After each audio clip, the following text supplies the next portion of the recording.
अऊज़ु बिल्लाहि मिनश्शैतानिर्रजीम बिस्मिल्लाहिर्रहमानिर्रहीम। सूरह बकरा आयत नंबर 37 की तफसील हमारी बाकी थी। सूरह बकरा आयत नंबर 30 से 39 तक जिक्र किया गया है आदम अलैहिस्सलाम की तख्लीक कैसे हुई और शैतान ने उनको सजदा करने से इनकार कर दिया और फिर अल्लाह ताला ने अम्मा हवा और आदम अलैहिस्सलाम को जन्नत में छोड़ दिया और कहा कि उस दरख्त के करीब भी मत जाना वरना तुम जालिमों में से हो जाओगे। शैतान ने उनको भटका दिया और उन्होंने उस दरख्त के फल खा लिए और उनकी शर्मगाहें आपस में एक दूसरे के सामने खुल गईं।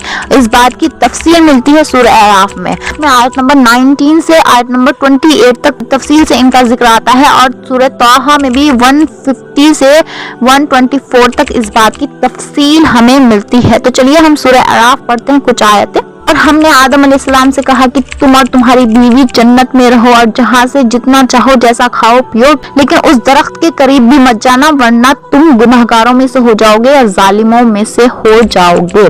तो शैतान दोनों को बहकाने लगा ताकि इनके सतर एक दूसरे के सामने खुल जाए, तो वो चीजें जो इनसे पोशीदा थी खोल दे और कहने लगा कि तुमको तुम्हारे परवरदिगार ने इस दरख्त से सिर्फ इसलिए मना किया है कि तुम फरिश्ते ना बन जाओ या हमेशा जिंदा ना रहो। और इनसे कसम खाकर कहा मैं तुम्हारा खैर ख्वाह हूँ। आखिरकार इनको शैतान ने गुनाह पर आमादा कर ही लिया और जब इन्होंने इस दरख्त के फल को खाया तो इनकी सतर इनकी शर्मगाहें आपस में खुल गईं और वह दोनों जन्नत के दरख्तों के पत्ते तोड़कर अपने ऊपर चिपकाने लगे अपने सतर छुपाने के लिए। और तब इनके परवरदिगार ने इनको पुकारा और कहा क्या मैंने तुमसे ये कह नहीं दिया था कि तुम्हारा शैतान खुला दुश्मन है। दोनों अर्ज करने लगे कि परवरदिगार हमने अपनी जानों पर जुल्म किया और तू हमें नहीं बख्शेगा और हम पर रहम नहीं करेगा तो हम तबाह बर्बाद हो जाएंगे। फरमाया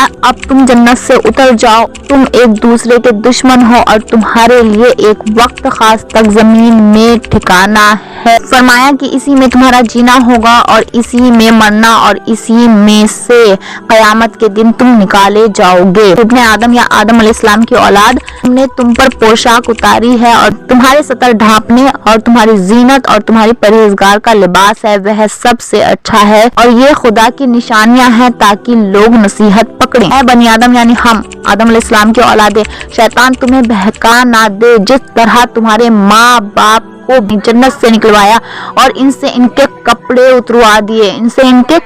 उतरवा दिए ताकि इनके सतर इनको खोल कर दिखा दे। शैतान और इनके भाई यानी शैतान के पैरोकार जो हैं वो तुमको ऐसी जगह से देखते हैं जहाँ से तुम उनको नहीं देख सकते। हमारे यहाँ की ख़वातीन के साथ भी तो शैतान यही कर रहा है कि उनके कपड़े उतरवा रहा है।